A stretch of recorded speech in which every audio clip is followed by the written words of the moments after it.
मैं हॉस्पिटल में एडमिट था तो मैं वक्फ बोर्ड के बिल में नहीं पहुंचा। सभी से इतना रिक्वेस्ट करता हूँ कि ऐसा कुछ भी नहीं, वो मैं वहाँ नहीं पहुंचा, उसके लिए मैं दिलगिरी व्यक्त करता हूँ। मेरी तबीयत भी ठीक नहीं थी। हकीकत में आप जाके संपदा हॉस्पिटल थाना डॉक्टर उमेश आलेगांवकर इनके पास जाके आप देख भी सकते हो, सीसीटीवी फुटेज भी चेक कर सकते हो। एडमिट के सब पेपर, एक मीटिंग वक्फ बोर्ड की हुई है, उसमें हर मीटिंग में मैं हाजिर था। वक्फ तरमीमी बिल आखिर मंजूर कर दिया गया और अब ये एक्ट और कानून की शक्ल में तब्दील हो गया है। लेकिन इसके मंजूर ना होने के लिए अपोजिशन ने, जिसमें कांग्रेस, एनसीपी, समाजवादी पार्टी, शिवसेना, उद्धव बाला साहब ठाकरे या आम आदमी पार्टी, इन पार्टियों के नेताओं ने भरपूर जोर लगाया और लोकसभा इंतखाब में मुसलमानों का वोट का इन्होंने भरपूर हक अदा किया, सिवाय तुतारी पार्टी के उन 3 खासदारों के, जिसमें भिवंडी से कामयाब होने वाले, पहली मर्तबा इलेक्शन जीतने वाले सुरेश म्हात्रे उर्फ बालिया मामा, जिनके बारे में मशहूर है कि भिवंडी के मुस्लिम अक्सरियती वोट की बिना पर ही जीत पाए थे। इनके सामने मरकजी वजीर कपिल पाटिल थे, उनको शिकस्त दी तो इसलिए कि भिवंडी का वोट मुत्तहिद हो गया था। उसके अलावा राज्यसभा में बताया जाता है कि शरद पवार भी गैर हाजिर थे और इन्हीं की पार्टी के फिल्म स्टार अमोल कोहले भी गैर हाजिर थे। भिवंडी में चहारसू मजम्मत और थूथू होने के बाद आज बालिया मामा 2 दिन के बाद मीडिया के सामने आए और उन्होंने वक्फ बिल के इलेक्शन के दौरान अपनी गैर हाजिरी का सबब बताया। अपने तकरीबन 7-8 मिनट की इस वीडियो में मीडिया के सामने आ जाकर बताया और भिवंडी के मुसलमानों को यह बताने की कोशिश की कि मैं वहां गैर हाजिर था अपनी खराबी सेहत की वजह से। अब क्या भिवंडी के वो मुस्लिम वोटर्स जिन्होंने बालिया मामा पर, जितेंद्र आव्हाड के कहने पर बातें मानी थी और बालिया मामा को जिताया था, बहरहाल वो तो जीतकर खासदार बन चुके हैं और बिल भी मंजूर हो चुका है। अब बिल को रोका कैसा जाए, मेरे ख्याल से काम इस पे करना चाहिए। सांप गुजर गया है, लकीर पीटने से कुछ नहीं होगा, बल्कि अब पूरी जमात और जमीयतों को मिलकर ये एक्शन लेना होगा कि अब इस एक्ट को कैसे मनसूख कराया जाए।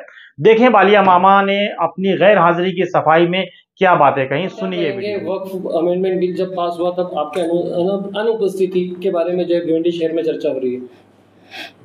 देखो, वक्फ बोर्ड का जो बिल लाया गया उस दिन मैं मेरे हेल्थ के कारण नहीं जा पहुंचा। 2 दिन मैं खुद थाना के संपदा हॉस्पिटल में एडमिट था। आप जाके वहाँ पे सब देख भी सकते, चेक भी कर सकते हो। और उसके कारण मैं बिल के दरमियान वहाँ नहीं पहुँच पाया। सबसे पहले तो उसके लिए मैं खुद ही दिलगिरी व्यक्त करता हूँ कि मैं वहाँ नहीं पहुँचा, और बाकी ऐसा कुछ भी पॉलिटिकली कारण नहीं था। और ऐसा भी नहीं हुआ कि मैं वहाँ पहुँच के या नहीं पहुँचने के बाद बिल के खिलाफ वोटिंग किया या कुछ किया। ठीक है, सेहत का कारण था। जो ये सब बवाल भिवंडी में उठ रहे हैं अपोजिट पार्टियां, मैं देख रहा हूँ खुद, बहुत से लोगों ने अपने नाम से ये मैसेज डाला है। जिन्होंने अपने नाम से डाला है उनके मैंने फ़ोटो भी देखे, सभी भाजपा के नेता के साथ उनके फ़ोटो भी मैंने देखे।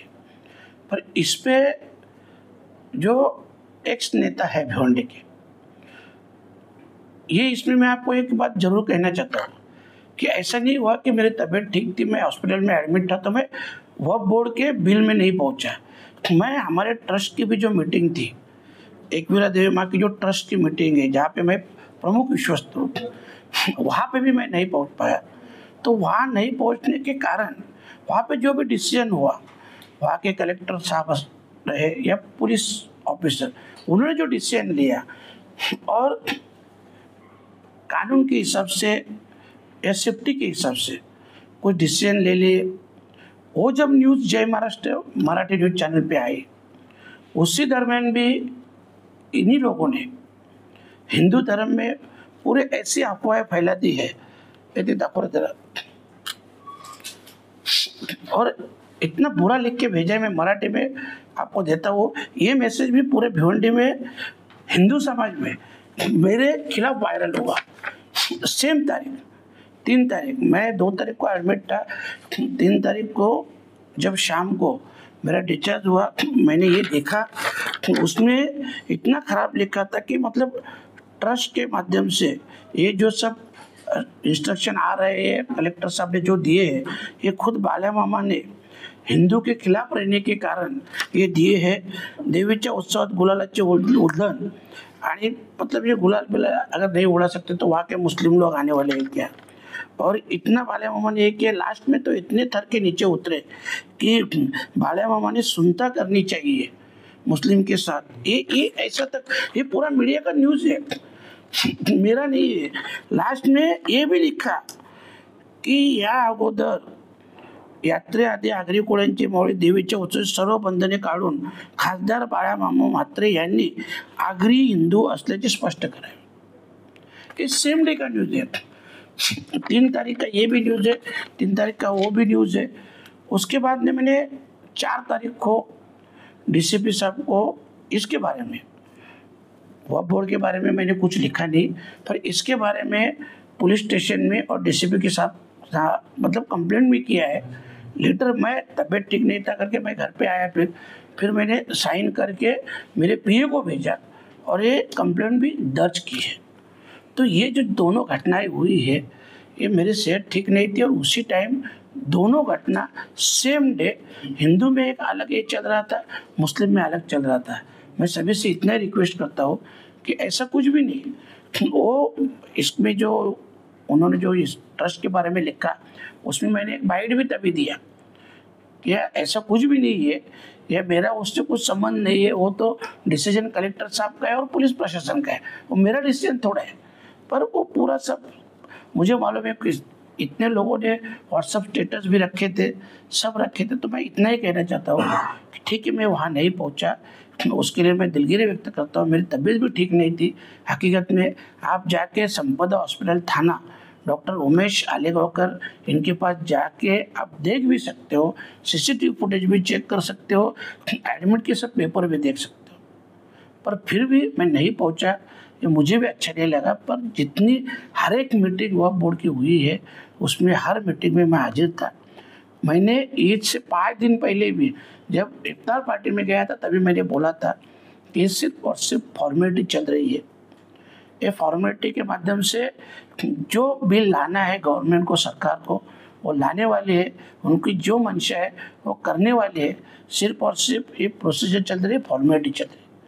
और उसी तरह से उन्होंने जो किया 232, 288 ऐसे बहुमत से गवर्नमेंट को, सरकार को वो लाने वाले हैं।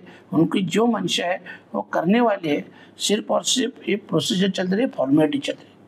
और उसी तरह से उन्होंने जो किया 232, 288 ऐसे बहुमत से उन्होंने ये बिल पास किया, वहाँ पे भी किया, राज्यसभा में भी किया। पर इस बिल का हम लोग ने जो विरोध करना था वो सभी मीटिंग में किया था।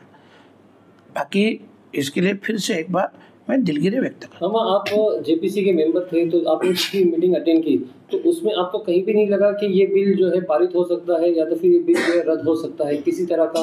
नहीं, ये जितनी मीटिंग थी और जितने मेंबर भी हैं, आप सभी विरोधी पक्ष के मेंबर से आज भी पूछ सकते हैं। सभी लोग बोल भी रहे हैं कि तभी भी जब मीटिंग हमारी होती थी, विरोधी पक्ष की किसी भी सदस्य से कोई भी शिकायत करता था, कुछ उसमें बताता था, जो भी कुछ ये करने का है, बदलाव करने के, कोई चेयरमैन साहब सुनते ही नहीं थे। और ये मेरी कंप्लेंट नहीं है, ये जितने भी मेंबर हैं एमपी, आप सबसे पूछ सकते हो। और सभी ने इसका विरोध किया था। सभी ने मतलब जो सत्ताधारी थे वो समर्थन कर रहे थे, जो विरोध में थे हम लोग वो विरोध कर रहे थे। पर जो सरकार को करना था वो सरकार की मंशा थी, सिर्फ जेपीसी एक फॉर्मेलिटी थी और कुछ नहीं। और ऐसा भी नहीं कि कभी मैं किसी मीटिंग में नहीं गया। आप सभी मेंबर से पूछ सकते हो कि कभी मैंने समर्थन किया है, क्या किया, वो भी आप पूछ सकते हो। बाकी जो अपोजिट खासदार है उनसे पूछ सकते हो। सर, आपकी पार्टी के अमोल कालिया और शरद पवार भी इसमें मीटिंग में उपस्थित नहीं, नहीं वो मुझे मालूम नहीं सच्चे में। मैंने तो वो न्यूज दूसरे तीसरे दिन देखी, पर मैंने नहीं पूछताछ की। जनता में जो भी नाराजगी है आपको लेकर, वोट की जो भी बात हुई, आपकी नाराजगी को लेकर, जो जनता के बीच में जो आपकी नाराजगी को लेकर नाराजगी लोग कैसे मनाएंगे उनको? क्योंकि देखा जा रहा है कि भिवंडी लोकसभा क्षेत्र में खासकर मुस्लिम जो इलाके वहाँ पर आपका, देखो अभी जो स्थिति थी, मैं फिर से बोलता हूँ कि हेल्थ के कारण मैं नहीं जा पाया। अभी नाराजगी है, मैं उसके लिए माफ़ी मांग सकता हूँ। बाकी बात नहीं, मैं इसके लिए बोला आपको कि मेरे से पूछने से आप हॉस्पिटल में जाके इन्फॉर्मेशन निकाल लो, या जो भी अपोजिट सदस्य थे इस जेपीसी में उनसे पूछो। अगर उसमें से कोई भी मेंबर, भले ओवैसी साहब भी अगर बोले कि बाला मामा ने इसका समर्थन किया था, तो आप मुझे दोषी ठहराओ। मामा, अब जो है वक्फ बोर्ड को लेकर जो है तरह तरह के प्रोटेस्ट हो रहे हैं, लोग जो है इसके खिलाफ में उतर के आए हैं। आपने देखा होगा हर जगह पे जो है लोग प्रोटेस्ट कर, तो अब क्या आप इस लड़ाई में आप शामिल होंगे क्या? सवाल ही नहीं आता है। और ऐसा नहीं, देखो हमारे पार्टी की जो विचारधारा है ये सेकुलर की है, तो इसके लिए हम लोग तो इनके साथ ही थे ना, साथ थे भी। मैं इसके लिए आपको इतना क्यों बोल रहा हूँ? चलो ठीक है, अगर बाला मामा को समर्थन करना था तो जेपीसी कमेटी में समर्थन कर सकता था ना मैं, तो उसमें क्यों खिलाफ गया, उसमें क्यों अपोजिट में बोल रहा था? तो ऐसा जनता के मन में एक सवाल ये भी खड़ा होता है कि बाला मामा जो है आने वाले समय में बीजेपी में जा सकते हैं, ऐसा जनता का मन। देखो अभी ये तो ऐसा कोई बात ही नहीं। मैं क्या बोला आपको कि एक ही दिन की दोनों घटनाएं हैं। मुसलमानों में फैला जा रहा है कि हिंदुत्ववादी है, और हिंदुत्ववादी ने वो जो लिखा है वो आपको पढ़ा है भी कि मुझे सिद्ध करना पड़ेगा मैं हिंदू हूँ करके। तो हाँ, तो दोनों जमात में ये तेड़ पैदा करने का, और ये कौन कर रहा है ये भी मुझे मालूम है। सिर्फ इतना ही है कि मैं मेरे काम से उनको जवाब देगा। अभी लोगों ने तो उनको कुछ काम ही नहीं रखा है, इसके लिए ये सब वो दिमाग विमाग सब चला रहे हैं। तो ठीक है, वो उनका काम करेंगे। मैं मेरे का देखो आज तक बोलता हूँ, कई खासदार हुए, 5 साल रहे, 10 साल रहे, कितनी बार पार्लियामेंट में बोले हैं। मैं सिर्फ 10 महीने में 3 बार पार्लियामेंट में बोला।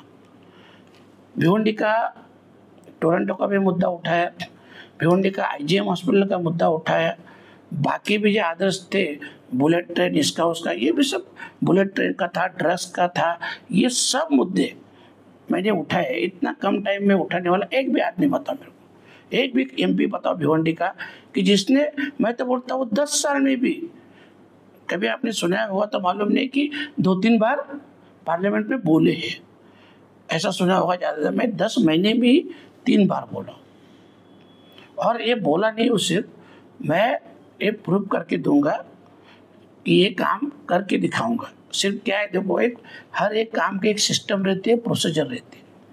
ये सिस्टम प्रोसीजर समझने के लिए मेरे को इतना टाइम लगा, और इतनी जल्दी आपको भी मालूम है किसी एमपी को इतनी बार बोलने का नहीं मौका मिलता है। फिर भी मेरे पार्टी के माध्यम से, हमारे सुप्रिया ताई के माध्यम से ये मेरे को 3 बार वहाँ बोलने को मिला। चौथी बार यूडी में भी था, पर सभागृह एडजल हुआ, इसके कारण मेरे को नहीं बोलने को मिला। राज्य और केंद्र सरकार से इस बिल पर आपकी कोई सहमति बनी है या कुछ बातचीत? नहीं, कुछ भी नहीं। कुछ सहमति छोड़ो, मैं इसके लिए आपको बोला ना कि जितने भी विरोधी पक्ष के मेंबर थे, खासदार, आप किसी से भी जाके पूछो कि बाला मामा ने इनका समर्थन किया है या विरोध किया है। अगर कोई भी बोलेगा समर्थन किया है तो मैं जिम्मेदार हूँ 100%। क्या इस बिल के खिलाफ आपकी पार्टी हाईकोर्ट जाएगी? वो तो अभी पवार साहब तय करेंगे, वो तो मुझे नहीं।